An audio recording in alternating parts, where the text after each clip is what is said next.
Hello, ladies and gentlemen. Welcome to a special edition of Let's Talk. As you can see, on my right is Beth from Eleutheria. I have left the link to her channel in the description below. Please go subscribe. Some very interesting chats where she teaches you about how to stuff a pillow with old T-shirts, which is fascinating to watch.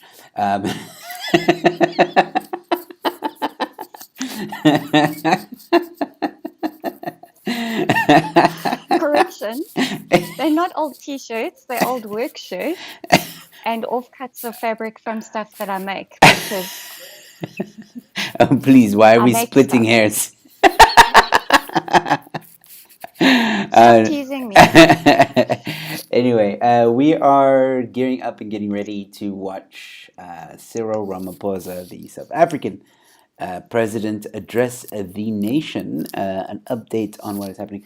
So let's put in our predictions. Thank you, everybody, for tuning in. Yanni Vandervalt is tuned in. Just a Ghost is here. And Lynn Online, get you. Lynn Online is also here. Thank you all so much for tuning in. Everyone saying hi. Let us know in the comments or live chat. Let us know what your predictions are for the speech. I'll go first. I think, and I tweeted this, I think he's going to shut down the schools. I think he's going to reprimand us again. I wouldn't be surprised if he takes away our internet and ice cream because we're still in timeout.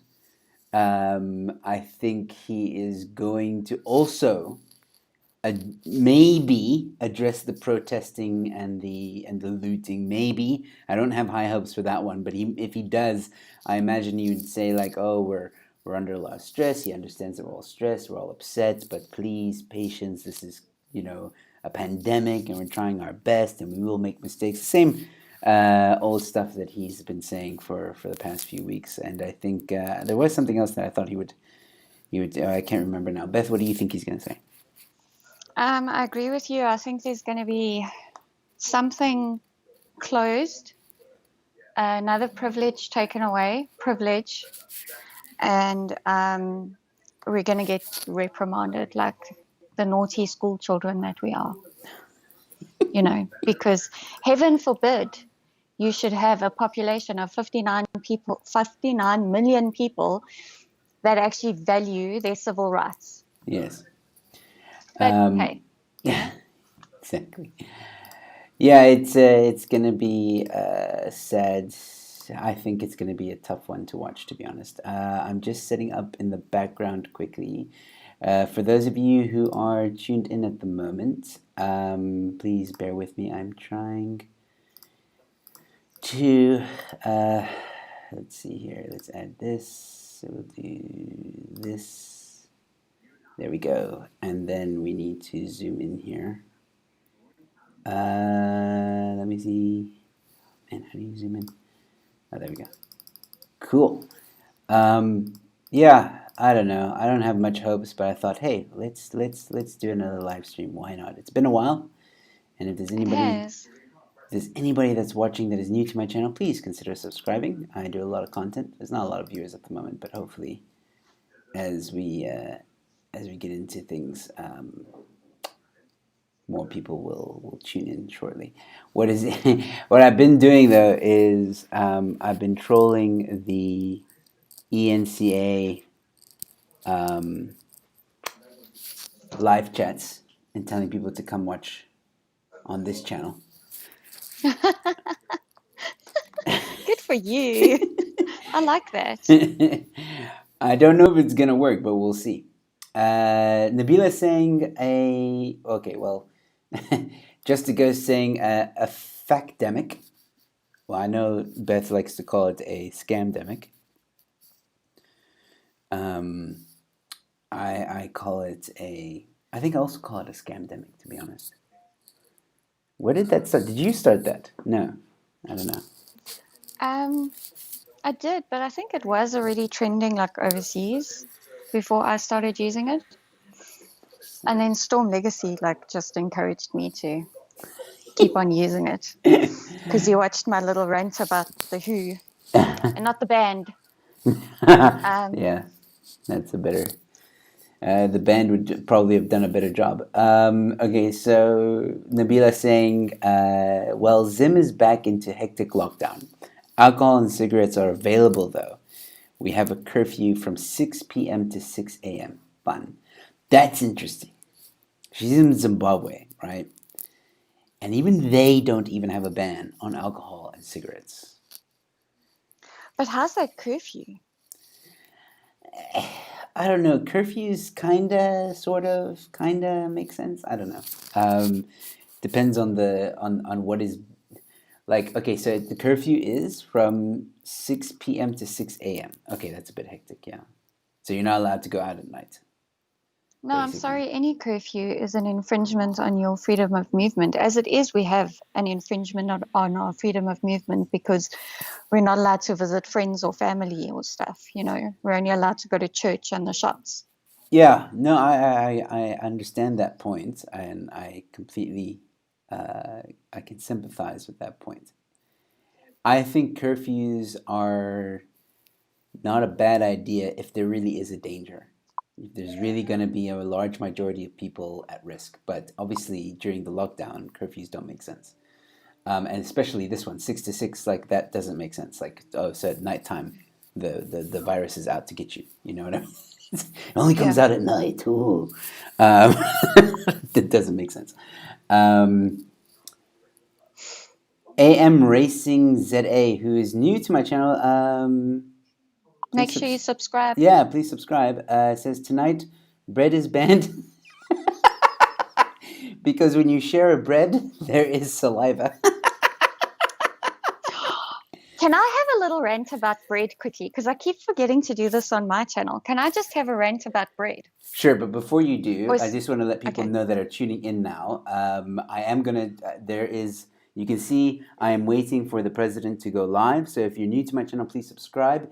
We are going to watch the president's speech. We will be muted. I won't. We won't commentate during the speech, but afterwards, Beth and I will give our opinions and discuss it with you guys for a little bit before we close off the show. So, yeah. Okay. Cool. Go ahead, Beth. Okay, so I'm not buying this brand of bread anymore. Sasko. Sasco. I'm not buying it anymore Okay. because Hold they've on. put Hold on. Keep that up. Keep that up. what is COVID-19? Let's all take care. Yeah, they give some kind of instructions there. It's kind of, yeah, you'll have to read that to Yes, us. they're propagating fear. Really? COVID-19 spreads from person to person, mainly through droplets from coughs and sneezes of infected people or between people who are in close contact. I'm just like, it's not necessary. But don't they do that on all brands now? I mean, like a lot of packaging has that. I've seen it. No, there's other brands that we buy that I haven't noticed it on. And after I saw that, I went to go look. And so now we're actually just buying Checkers Bakery their own bakery bread. Nice. Yeah. Okay. Well, that's interesting. Saska. Is Saska like a local? That's a local brand, isn't it? Yes. Yeah. Okay. Well, that explains it. Guess what, guys? Oh my word. So I am in the process of moving. Me and my wife. We rent a house, and the owner has decided to sell. So we are in the process of moving. We still have about a month here, but that's besides the point. The new owners came today, the ones that bought the house. They came, they did some measurements, and get this, the guy or the couple that are buying this house, we got to chatting.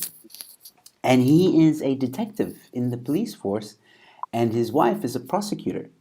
And they were Oh, telling us some pretty interesting stories about the lockdown. I'm hoping that I can actually have him on my show to discuss a few things because, yeah, we discussed the cigarette ban, and there were some interesting things that he was telling us.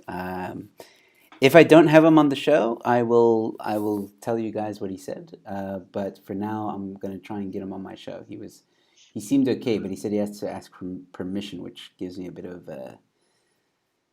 yeah, not much hope. Mm, Because if he has mm, to ask for permission, then there's gonna be like restrictions, and you can't say this, you can't say that.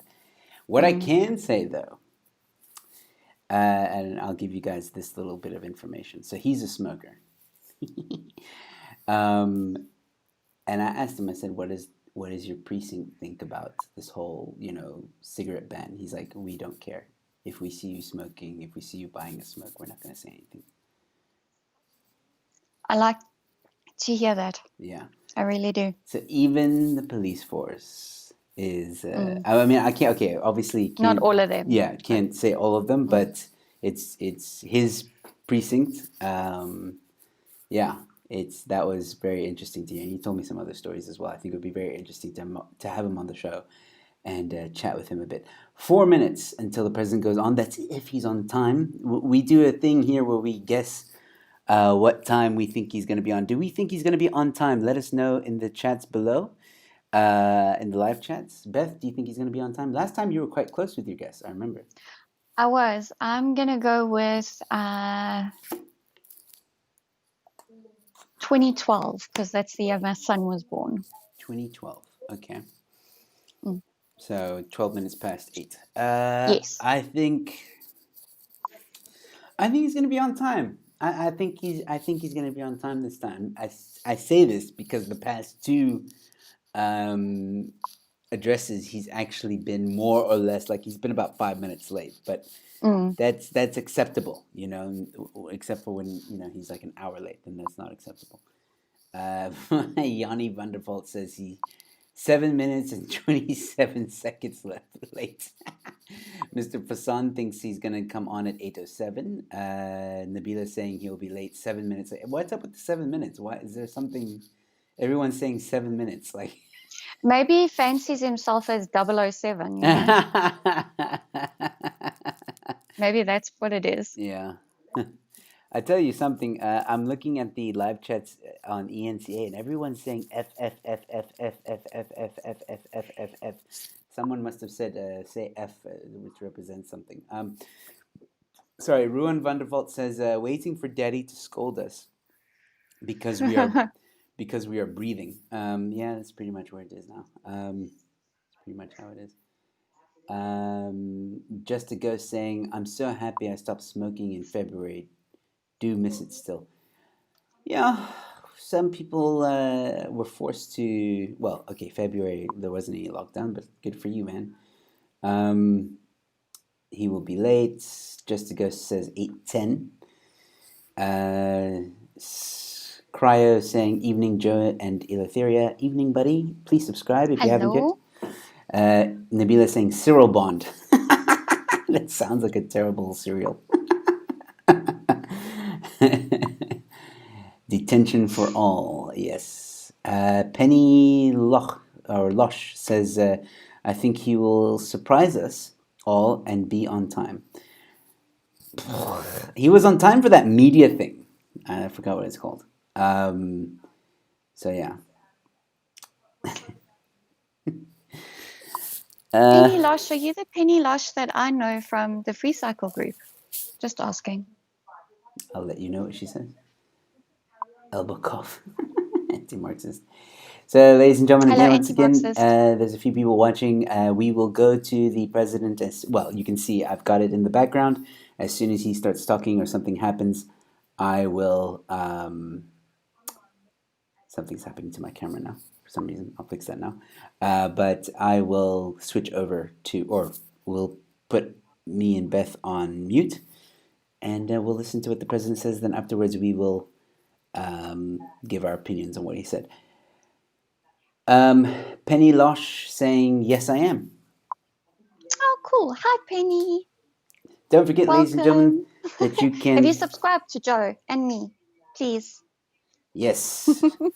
Please subscribe to Beth. She is in her link to her channel is in the description below. So please go check that out. And wow, the chats are going crazy now. For those of you who are new to my channel, please subscribe. I've got a lot of interesting things coming up and interesting interviews coming up as well. Let's see. What have I missed here in the comments? Nabila saying, I think that he'll increase the level. I hope not, Nabila. I really hope that you are wrong with that one. Yeah. Yanni saying, Nabila, yeah, cuck, scared of that. We moving to a new place in 1 October. Lockdown will mess that up. Yep, that's very true. Mr. Fasan, thank you for tuning in, buddy. Haven't seen you in a while. What is the purpose of curfew? No use if they aren't doing any disinfection programs. Yeah, that's also true. And Sam Jam, the brother of Peter Sawanga, who you may have seen on my show.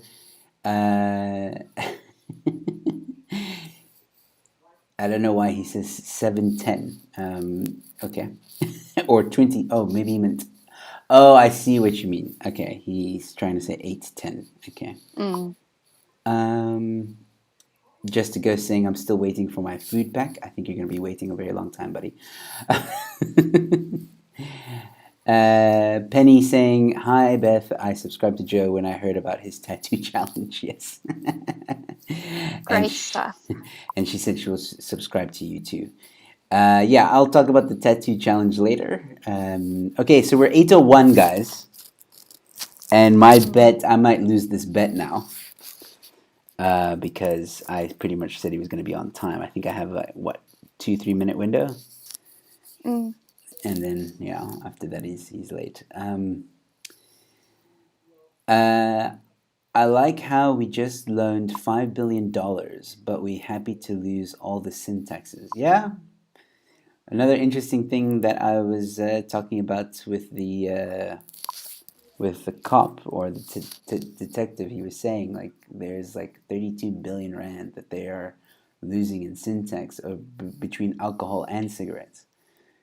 And then I told him, I was like, well, if they're willing to lose that, imagine how much they're making in the black market. Just imagine. Yeah, there must be. There's got to be something nefarious going on. Yep. Got to be. Yep. Walter Renz says we're getting a different level of jail time, level 3.1.2.4.x. It sounds like a iOS update. Yeah. Yes. Cool. So Eleutheria is also in the chat. I don't know how she did that, but that's very talented. Saying thank you. I'm watching stream. I know, I'm kidding. Jason Maitland is also here. Jason is a fellow comedian. Thank you for tuning in, buddy. I shared your video of the tattoo challenge. Hopefully you'll get a tattoo. Well, I'll talk about the tattoo later. This guy says schools must close. Okay. He's for the school closing. Otherwise, get a tattoo. Okay. Why? I don't know. Disguise, tell us, why do you want the schools to close? All he says is schools must close, so he's in favor of that.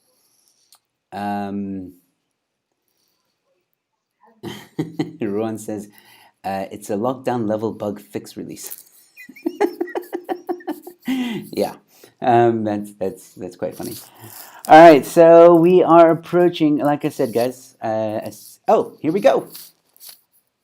Looks like there's something happening. Awesome. Wait, no.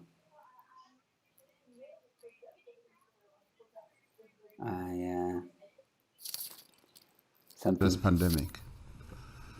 The first issue I'd like is the reopening of schools, and the second has to do with the management of the resources that we have dedicated towards the fight against COVID-19. Since I last addressed the nation 11 days ago, more than 130,000 new coronavirus cases have been confirmed. As of this evening, the total number of confirmed cases now stands at 408,052. South Africa now has the 5th highest number of confirmed corona cases in the whole world and currently accounts for half of all the cases on our beloved continent, Africa. The coronavirus storm has indeed arrived, as we said it would, with the provinces of the Eastern Cape, Gauteng, and KwaZulu-Natal experiencing a rapid rise in infections.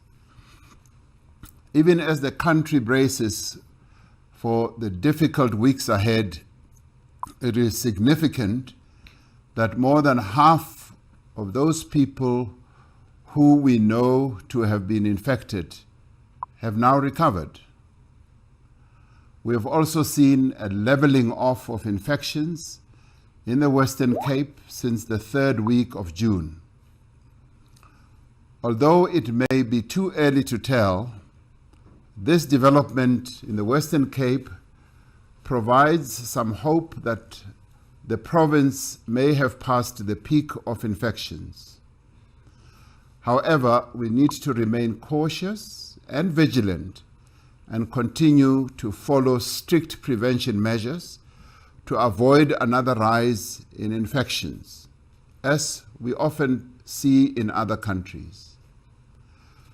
South Africa continues to have one of the lowest case fatality rates in the world, experiencing far fewer COVID-19 deaths than many countries with similar or even lower numbers of infections.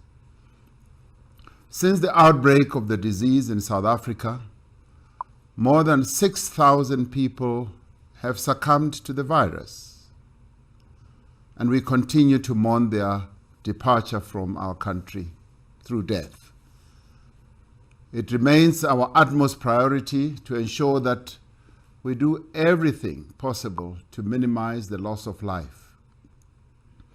We must do this, firstly, by taking practical steps to prevent the spread of the virus, and secondly, by ensuring that we implement correct clinical guidelines and have the health infrastructure capacity to care for all those people who need treatment. Since the beginning of May, we have been undertaking a gradual easing of lockdown restrictions. Most economic activity has returned. Some restrictions on the movement have been lifted, and schools and other educational institutions have resumed classes in a phased manner.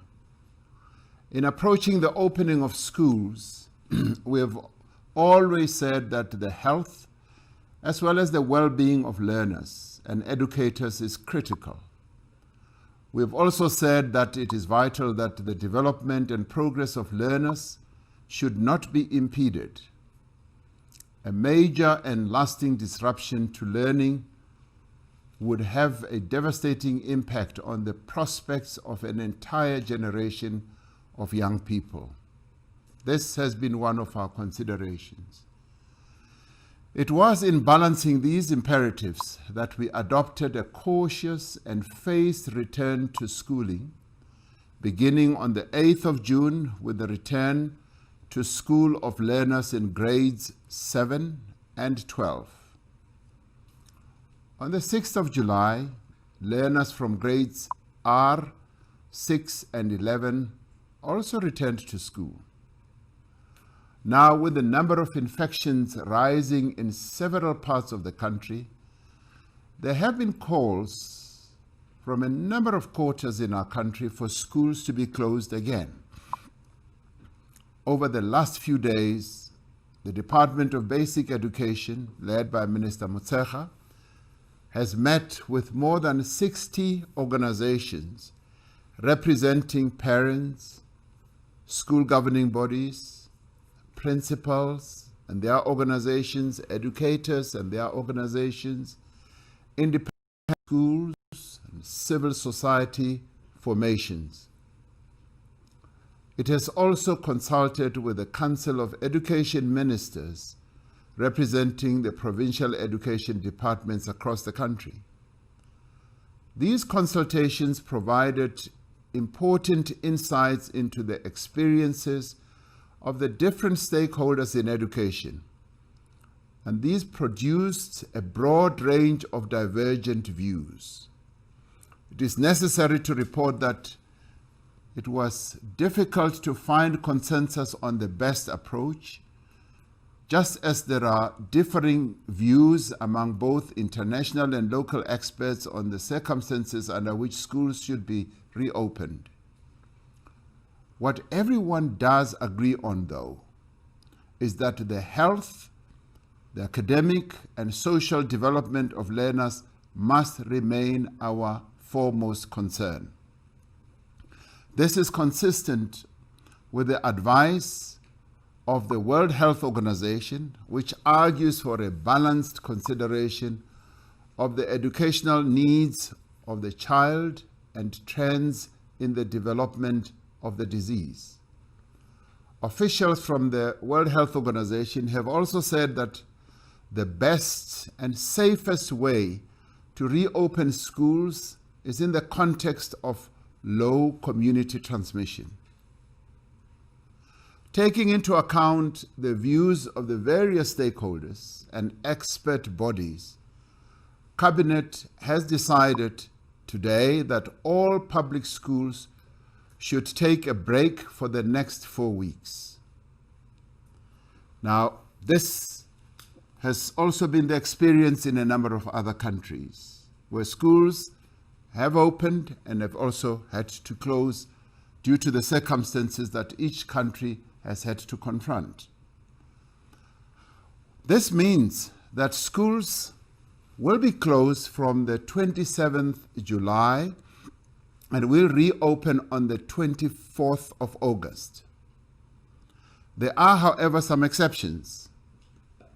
Grade 12 learners and teachers will only take a 1-week break, from now returning to school on the 3rd of August.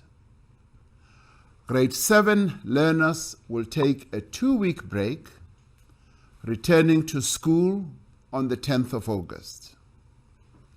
Specific arrangements will be made for different categories of special schools.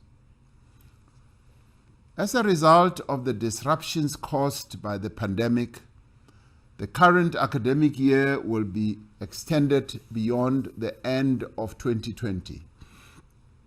The Minister of Basic Education will provide details on the management of the remainder of the school year. We have taken a deliberately cautious approach to keep schools closed during a period when the country is expected to experience its greatest increase in infections.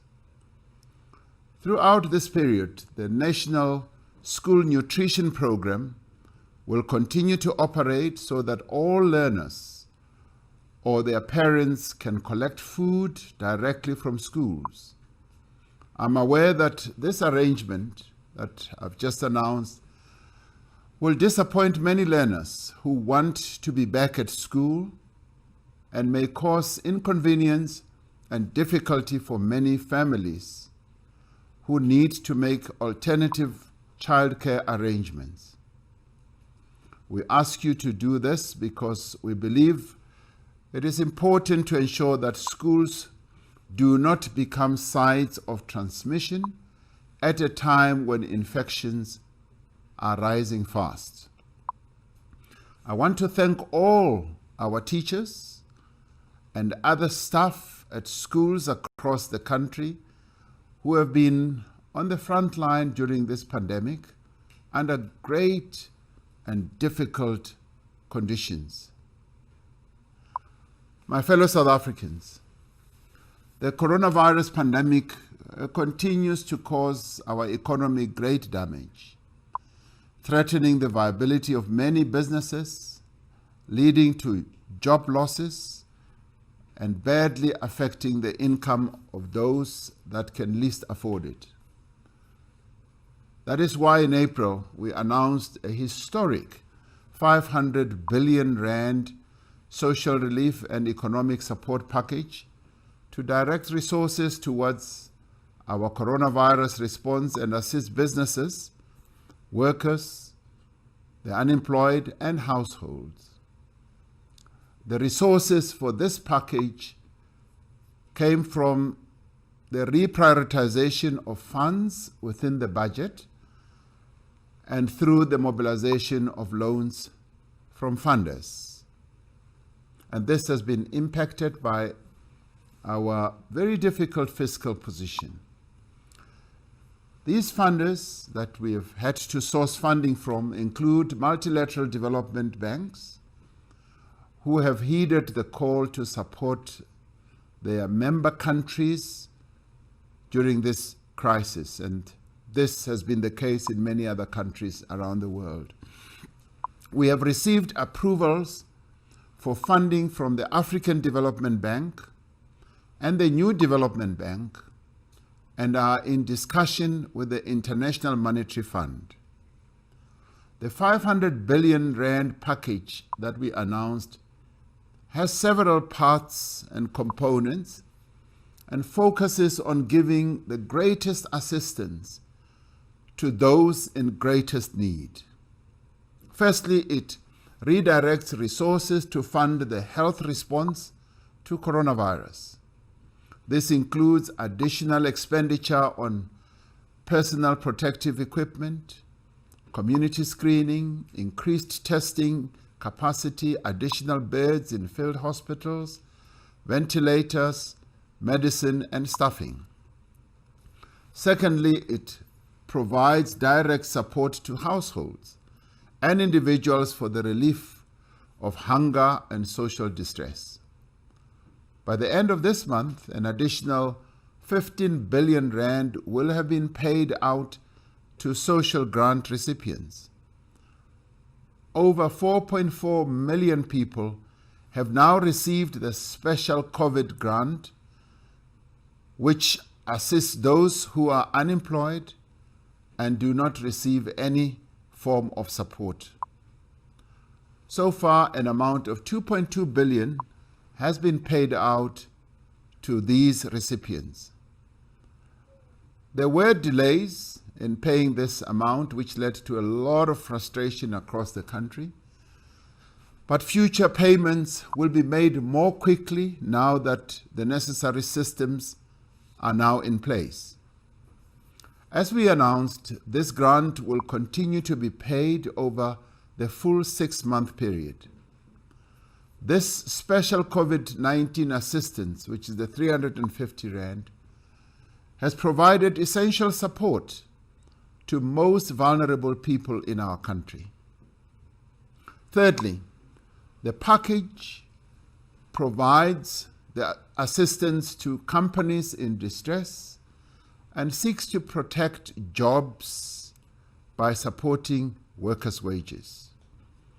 For the months of April, May, and June, the UIF Special COVID-19 benefit has paid out 34 billion rand, helping over 7.5 million workers and preventing retrenchments in a number of companies.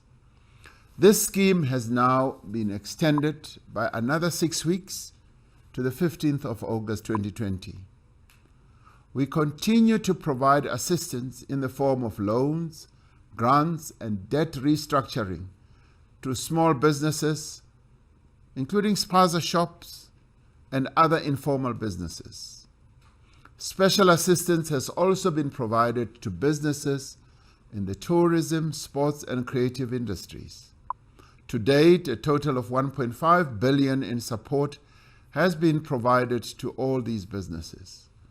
In partnership with the banks, through the 200 billion loan guarantee scheme, financial support has been provided to more than 8,600 small and medium-sized companies to the value of 12 billion rand.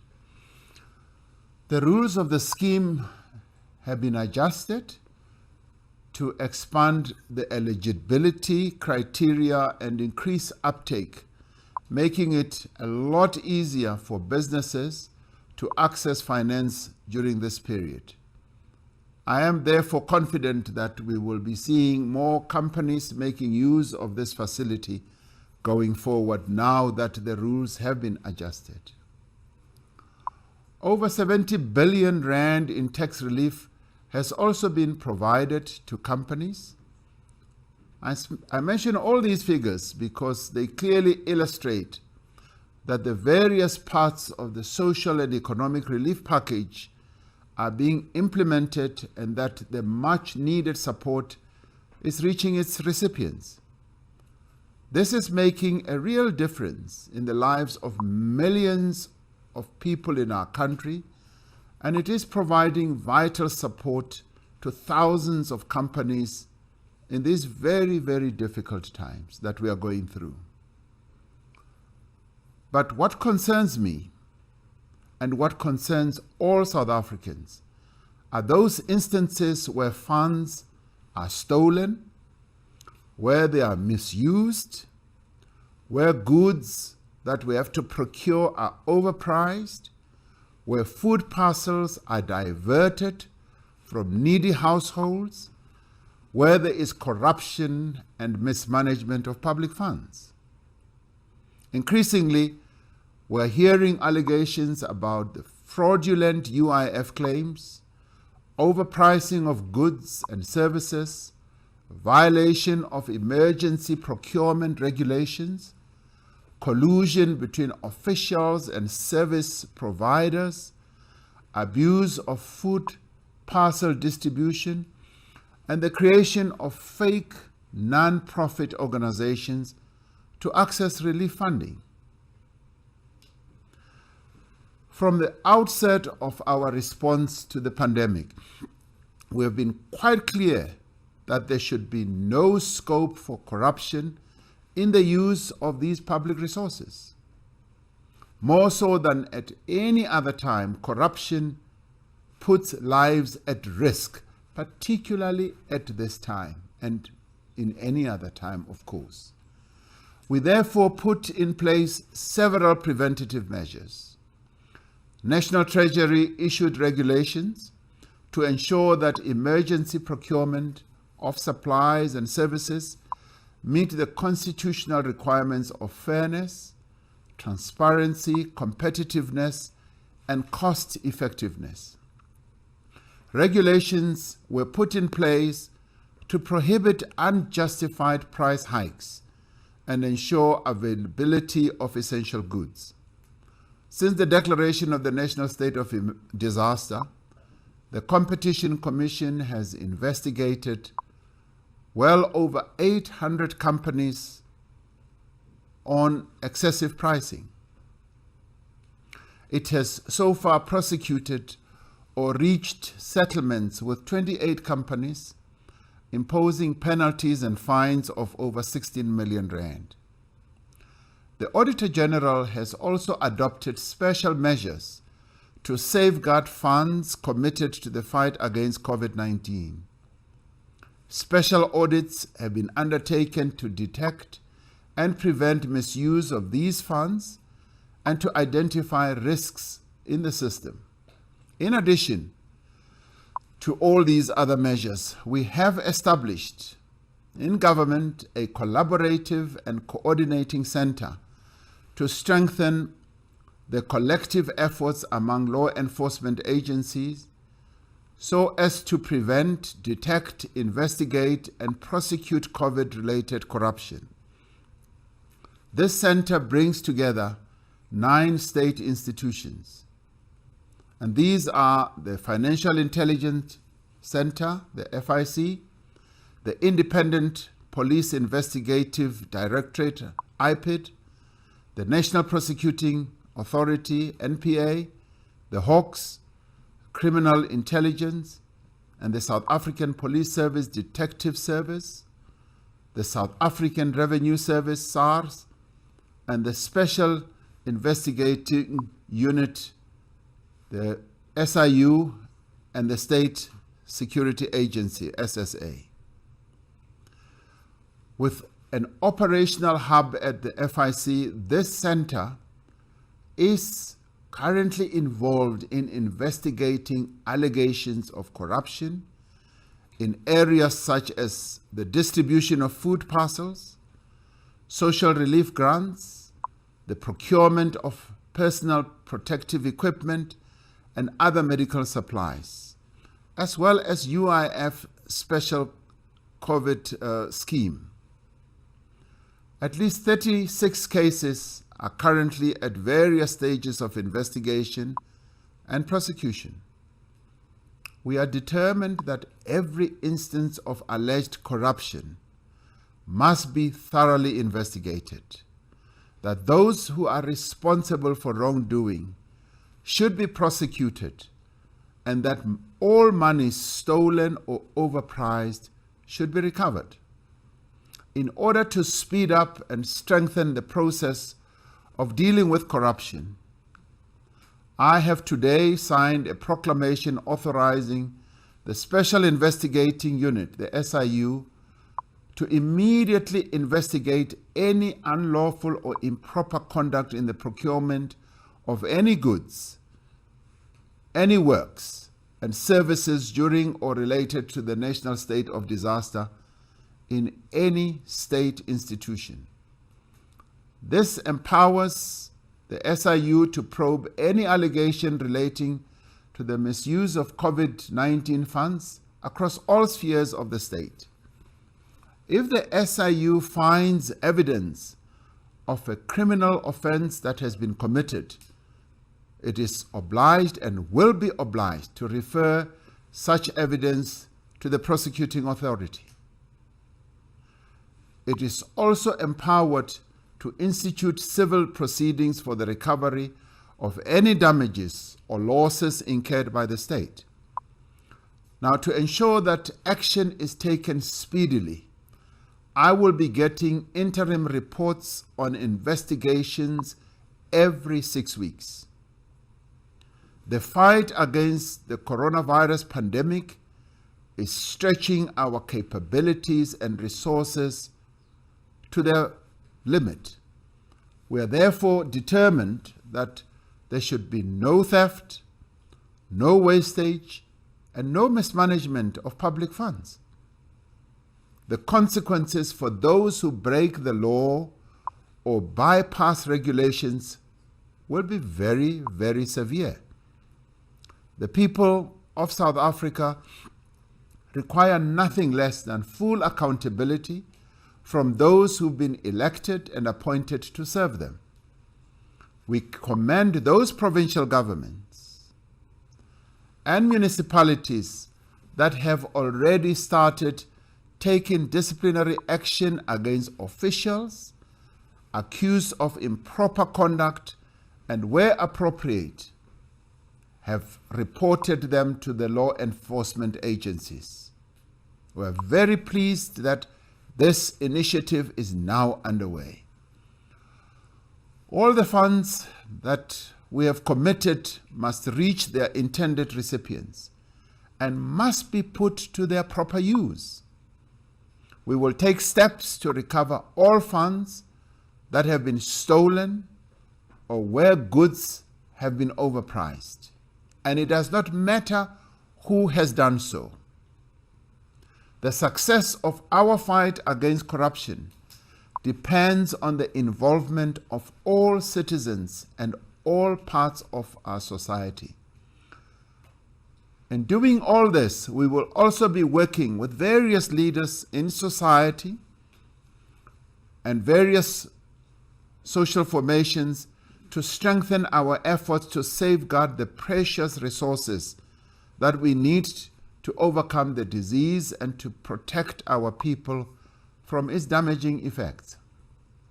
As all South Africans work together to limit transmission and prepare for the peak of infections throughout the country, we are also looking towards the extraordinary measures that will be needed to rebuild our economy. We cannot wait until COVID-19 threat has passed, because the virus will continue to be part of our lives for some time to come. We need to work now on a social compact for economic recovery, growth, and transformation. As government, we are engaging with all social partners on a common economic recovery program that uses every means at our disposal to unlock growth and to create employment and to protect the jobs that we now have. We see a great deal of alignment across the various plans and proposals that have been put forward by various groups in society, and we are building a consensus on the practical measures that we will need to take now and in the coming months. And I will be addressing this matter in the weeks to come. Through working together, we have achieved much as a country in the last few months. We delayed the spread of the virus, saving many lives and giving ourselves time to improve our health response. We put in place the largest social and economic relief package in our history under severe constraints and have mitigated the worst impact of the pandemic. Across society, people have changed their behavior, observing social distancing, wearing masks, and observing hygienic practices. As a country, we have never before faced such a severe crisis or such an abrupt disruption to our lives. Under the most challenging conditions, our response as a nation has actually been quite remarkable. Even as we may have made some mistakes, we have shown an extraordinary capacity for innovation, for solidarity, and for collective action. We have mobilized the whole of society effort to combat this threat, and we have continued to adapt and improve our response. The next few weeks will put our resources and resolve to the test as never before. And I call on all South Africans to remain strong, to remain disciplined and focused, and above all, we should stay safe. I'm still convinced that we will overcome this pandemic. We will protect lives and livelihoods, and we will restore our people and our country to health.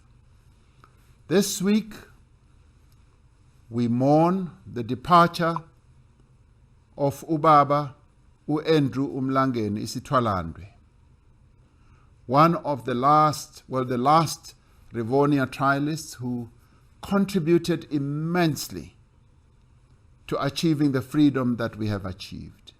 We pass our condolences to his family and to his friends, and indeed to the whole nation. We have declared that his funeral will be a Category 1 funeral, and the flags of our country will fly at half-mast, respecting this giant that has just fallen. And we say to Baba Mlangeni, go in peace. May God bless South Africa, and I thank you all.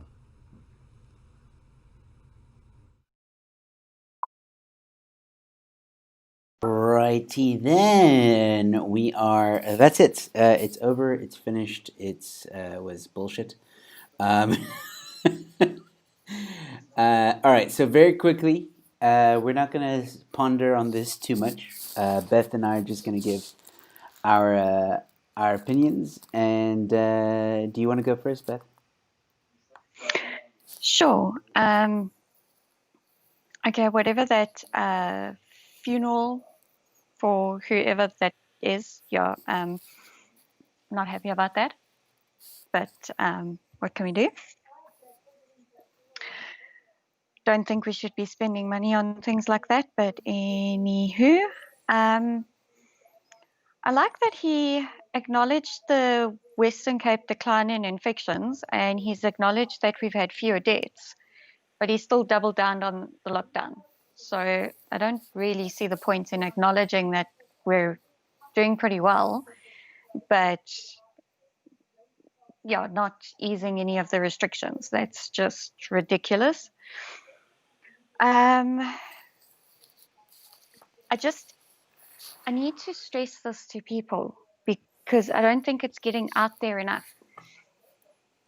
The death rate, the 6,000 or however many deaths we have, those are people that have died with COVID. We don't know that they necessarily died because of COVID. Okay. There's been at least one story of a guy that was in a motorbike collision, and because he tested positive for COVID, he was listed as a COVID death. But quite frankly, his cause of demise was unnatural causes. So, yeah. And yeah, the special assistance, it really isn't enough, because you know what, you can give people money for 6 months, but at the end of 6 months, what jobs are they going to have to go back to? If we don't lift all of these restrictions, the economy is just going to be decimated. There's not going to be anything for anybody to go back to. It's just not worth it. Relief funding to businesses has been, in a lot of cases, been loans that those businesses have to pay back. And we have not prevented any retrenchments. We've accelerated job losses.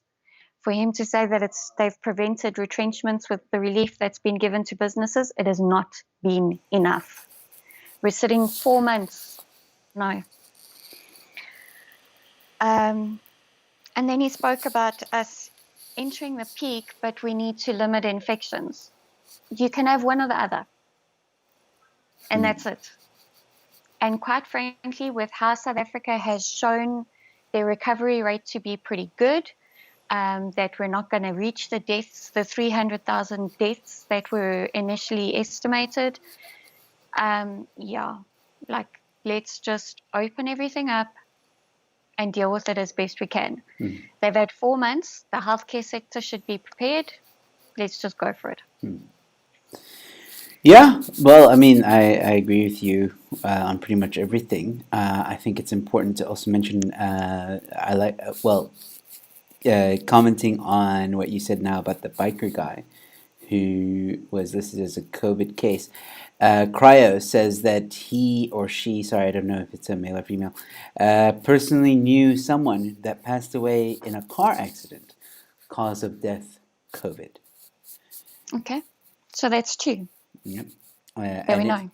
That we know of, and you can bet your uncle that if there's 1 or 2, there's a lot more. Look, they did the same thing in the States for months. They were listing patients or deaths as COVID when they had nothing to do with COVID. It's happening here, and I think I'll say this now. Anybody who is listening now, go to Germ Warfare. All right, his interview with, what was it, Panda Data or something, or Pandata. It's Pandemic Data Analysis, and shortened, they call themselves Panda. Okay, Panda, yeah. So go check out that interview. Very insightful. Guy knows his shit. He's an analyst by day, like that's what he does for a living, and very interesting statistics to take notes of. And I have to address this because this is appalling beyond belief. It's probably the worst thing we have heard tonight, and I cannot believe that this person said this in the live chat. I mean, the audacity, the rudeness, the craziness. Yanni Vandervalt saying, "Who is Captain Planet?" I mean, seriously?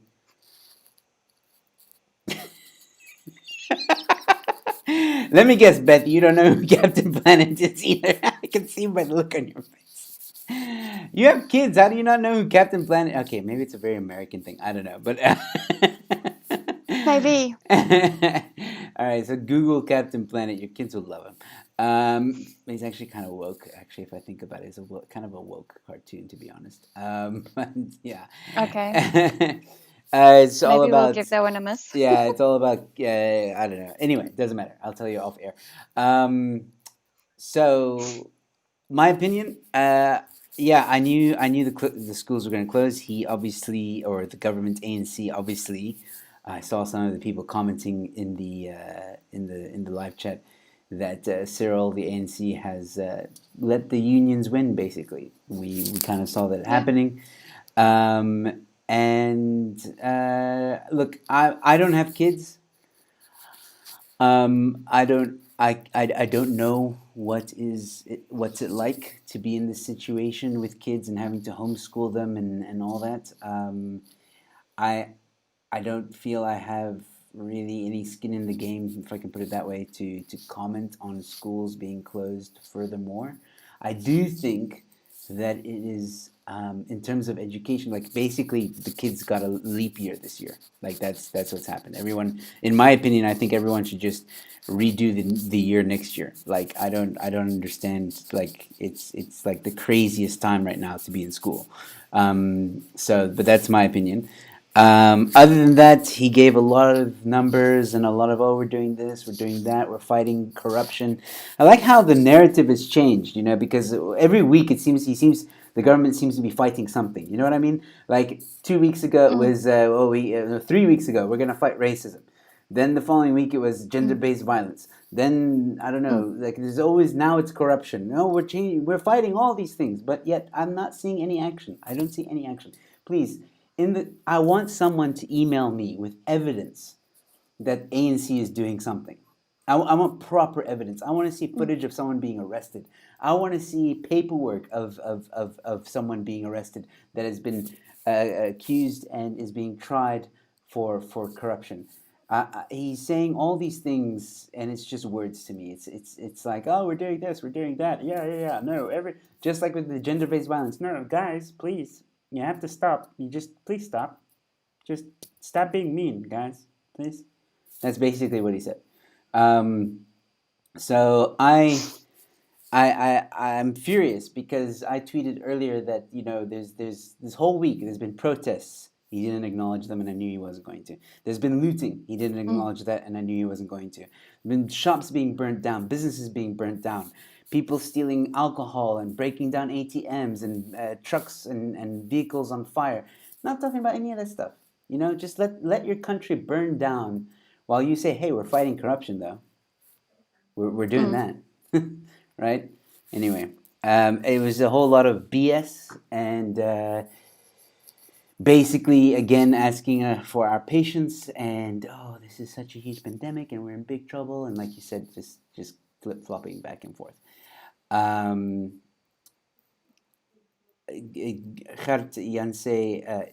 Hanse van Rensburg says they are doing a lot to waste money on cater businesses. Yeah, well, exactly. I mean, everything, like when he was saying, oh, we've helped I don't know how many businesses and da-da-da. I'm like, where in the hell? You didn't help me. I'm a small business. You didn't help me. I applied, couldn't get through. I interviewed a guy that owns a gym. He's basically going to be out of business by the end of the month. He's going to have to close everything down. And he applied. He didn't get any help because of his skin color. He didn't say it outright, but that's basically what he was hinting at. I know a lot of people that haven't gotten any help. And from across the board. I'm not talking about middle class. I'm talking about everyone. Every single, whether they're black, whether they're colored, whether they're white, doesn't matter. I've spoken to a lot of people who have not gotten any help. So tell me, Mr. President, where exactly has this money gone? Because you say it's gone to help people, but there is no evidence to support the fact, at least none that I can see. That's why I say, people, if you have any evidence, please send it to me. I would love to know. Sorry, I got a bit hectic there. No, I agree with you. I mean, how is a family supposed to survive on 350 Rand a month? Yeah, that's just ridiculous. Apparently, it's gone up to 500. I don't know. That could be. Okay, 500. I could be under correction, though. I heard rumors. I don't know. Yeah, that just means that the children that are eating plants in the Eastern Cape can have some pup with them. Yeah, exactly. See, yeah, that's the thing. He doesn't even address that stuff. That was in the headlines. That was there. And he doesn't say like, oh, we need to get help immediately to the Eastern Cape people. To the kids that are starving, that are literally eating fucking plants to not feel hungry. So you have looting, you have protests, people who are losing their jobs and their businesses, their livelihood. You know, I think it was at some point when he said, you know, we need to survive this pandemic, or we need to survive COVID. You know, and I said to Beth, we were muted, but she could hear me, and I said, we might survive COVID, but we won't survive ANC. And that's honestly how I feel. No, we're not going to.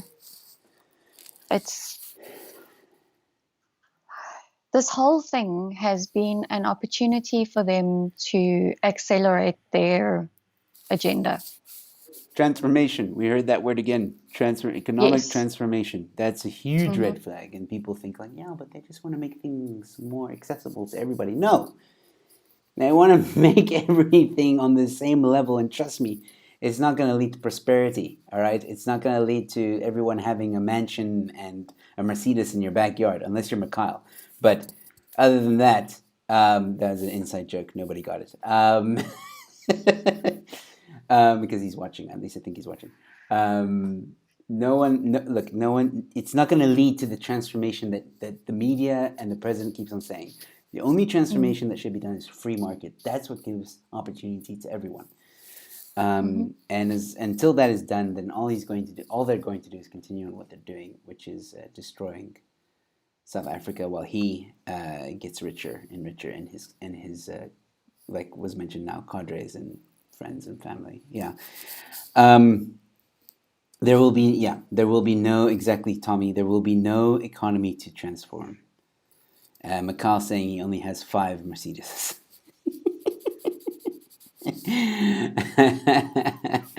Yeah.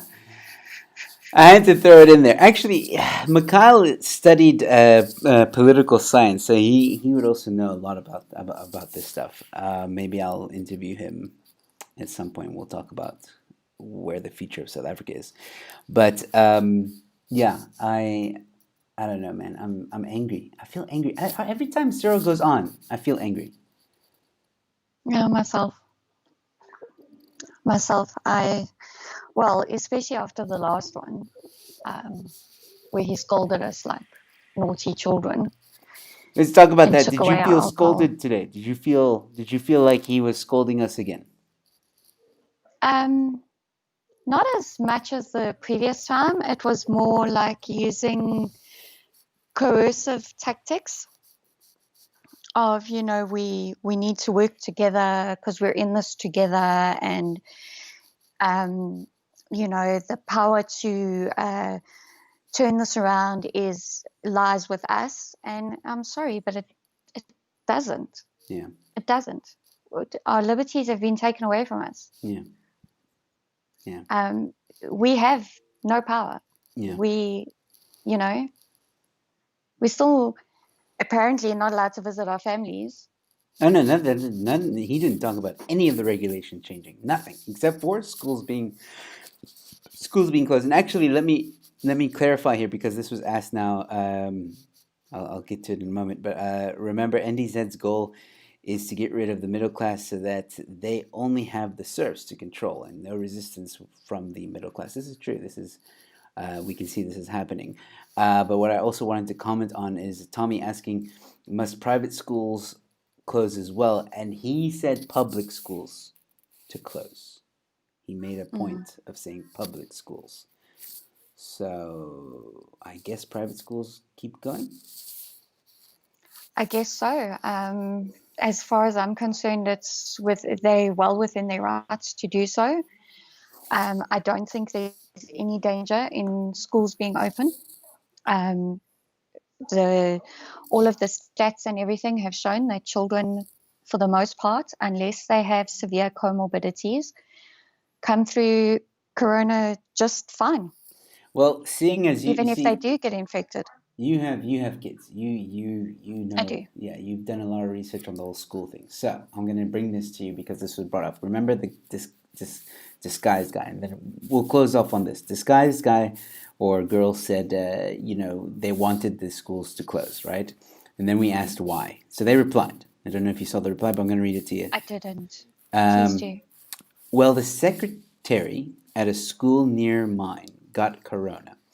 And then 2 weeks later, 3 students got it. And now, a week later, 2 students got it, so it spread. There's absolutely nothing to say that they picked that up at school, especially if it's only 2 and 3 and the secretary. That's 6 infections out of a school that's at least probably 1,000 learners. I think maybe what they were trying to point out is that it's schools being open is like because there's so many people in one area, then the virus spreads quicker or whatever. Joe, do you know what they're doing at schools? Do you know what they're doing at No, schools? I have no idea. They, I'm just the messenger. no. I know you don't know, and I'm not like Yeah. spewing venom at you. It's at the situation. Students are muzzled all day long. They are having to sanitize their hands every class that they walk into. So primary school, it's different. The children in the lower grades don't really change classes, but high school pupils, they change classes every 40 minutes or every hour or whatever. They're sanitizing their hands every class that they enter. They're wearing visors, masks, everything. To say that, and also they're having to social distance. There's some schools that have put up screens around each student, everything. They have taken the utmost precautions to ensure that there isn't a rapid spread of infection in schools. And we're also talking about only, 5 or 6 grades having returned? No. Yeah. No. The surge, the so-called surge, is not because the schools went back. That's not what it is. Well, I don't think. I don't think I'm saying the surge per se, but I just think that maybe some people feel that having schools open will help. Again, help the virus spread. Not necessarily bring on a surge, but just it's like. But then again, it's like anything else. Like taxis being at 100%. That's going to help the virus spread.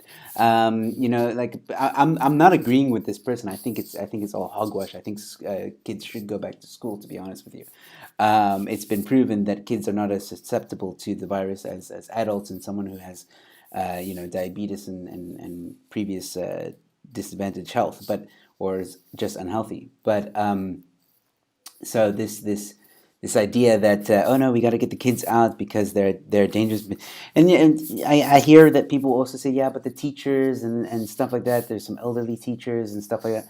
Okay, fine, but again, just like every restaurant owner is debating that if you can have 100% capacity of taxis, a business is allowed to operate. If you can have 100% taxis at capacity, schools are allowed to go back. Obviously, people must take as much precaution as they possibly can to protect everyone. But if a taxi can be at 100% capacity, then you've just broken every regulation as far as I'm concerned. Because do not tell me that in a taxi where you have over maybe 20 people at a time, that there's social distancing being implemented, and that there's no screens around you when you sit in a taxi. You can't do that. And sanitization. You can't even wear a shield in a taxi. Exactly. So that whole and that's why I say, like, guys, it's either you do one or the other, but you can't have both existing. And what I mean by that is you can have the schools opened, but then you let them open properly. All right? Take precautions, whatever you need to do. And then the taxis can do whatever they want to do. But if you're going to say, oh, schools need to only like grade 7 and 12 and, social distancing, blah, blah, okay, well, then the taxis need to be at like 20% capacity or whatever. And maybe not as many taxis on the roads. There shouldn't even need to be so many taxis on the roads, to be honest. If more than half of the country is unemployed, where are people going? Absolutely. Where are people going? Where are they getting money to be able to go anywhere, to buy anything? It doesn't make sense that the taxis are so full. Yep. quite frankly. Yeah. So TN VJ says it's the same with as with the taxis. Unions threatened and the ANC power and the ANC's power threatened the ANC's power. Sorry, and they caved. Yep, that's what we said earlier. All right, so I think we'll cut it here. I know you have to go, and I also have to go. Thank you all so much for tuning in. If you're new to my channel, please subscribe, and also don't forget to check out Beth at Eleutheria ZA. The link is in the description below. Please. Is there anything you want to say closing off? No, just thanks again for having me on your channel, that we could have this little powwow. Yeah, it was And fun. yeah, thank you. And thanks to all the viewers. All And right. thanks to all the new subscribers to my channel. I have been getting a few notifications, so thank you. Yay! All right, cool. And thank you if you're new to my channel and you subscribe. Thank you very much. Share this video if you think it was educational, pun intended. And I'll see you guys at the next one.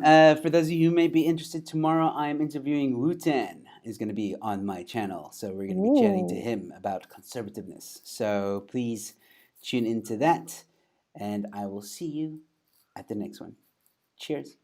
Hey guys, if you enjoyed the video, please give it a like and a share. That's how my content gets out there. Also, don't be afraid to comment. I usually do respond to the comments in the comment section below. If you want to support my channel, please go to the link in the description below, support my channel, and you'll be taken to my website, which has all the details. Also, if you're new to my channel, please subscribe. Also, feel free to check out the links below to my social media accounts. Give me a follow, and I'll see you at the next one.